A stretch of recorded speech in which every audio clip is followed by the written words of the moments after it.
Saudi ওমরা agent company যদি Saudi হজ ও ওমরা মন্ত্রণালয়ের সাথে যোগাযোগ করে, তাহলে সে দেশের হজ ও ওমরা মন্ত্রণালয় বাংলাদেশি ওমরা যাত্রীদের অনুকূলে ভিসা ইস্যুর ব্যবস্থা গ্রহণ করবে। প্রকৃতপক্ষে বাংলাদেশিদের জন্য ওমরা ভিসা বন্ধ করা হয়নি মর্মে সৌদি রাষ্ট্রদূত আমার সচিব মহোদয়কে নিশ্চিত করেছেন।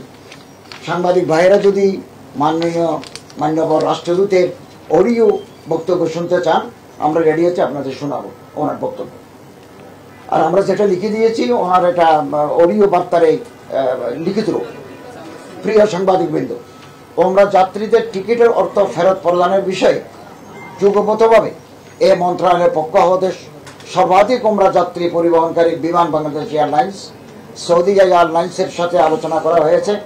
বিমান বাংলাদেশ এয়ারলাইন্স জানিয়েছে, টিকিট সংগ্রহকারী যাত্রী ভ্রমণে অনিচ্ছুক হলে বিধি মোতাবেক তার টাকা ফেরত প্রদান করা হচ্ছে।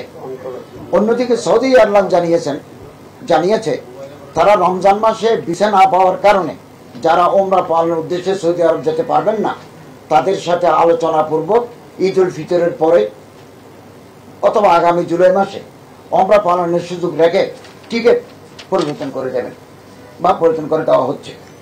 সাংবাদিক ভাইয়েরা, বিমানের টিকিট সংগ্রহ করেছেন এমন ওমরা যাত্রীগণ যাতে রমজান মাসে ওমরা পালন করতে যেতে পারেন, সেই লোকে বাংলাদেশ হজ অফিস জেদ্দার পক্ষ হতে কাউন্সিলের হজ, সৌদি আরবের হজ ওমরা মন্ত্রণালয়ের সংশ্লিষ্ট কর্মকর্তাদের সাথে যোগাযোগ অব্যাহত রেখেছেন। সাংবাদিক বৃন্দ প্রিয়, আপনাদের মাধ্যমে ধর্ম বিষয়ক মন্ত্রণালয়ের পক্ষ হতে আমি দেশবাসীকে আশ্বস্ত করতে চাই, হজ ও ওমরা সহ এই মন্ত্রণালয়ের সার্বিক বিষয়ে আমরা সর্বদা তৎপর রয়েছি। দেশবাসীর খেদমতে আমরা কাজ করে যাচ্ছি।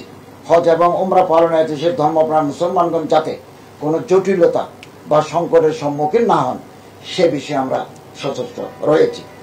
এক্ষেত্রে যদি কখনো কোনো সংকট তৈরি হয়, তাহলে সে বিষয়েও কোনোরূপ কাল বিলম্ব না করে আমরা যথাযথ পদক্ষেপ গ্রহণে প্রতিশ্রুতিবদ্ধ।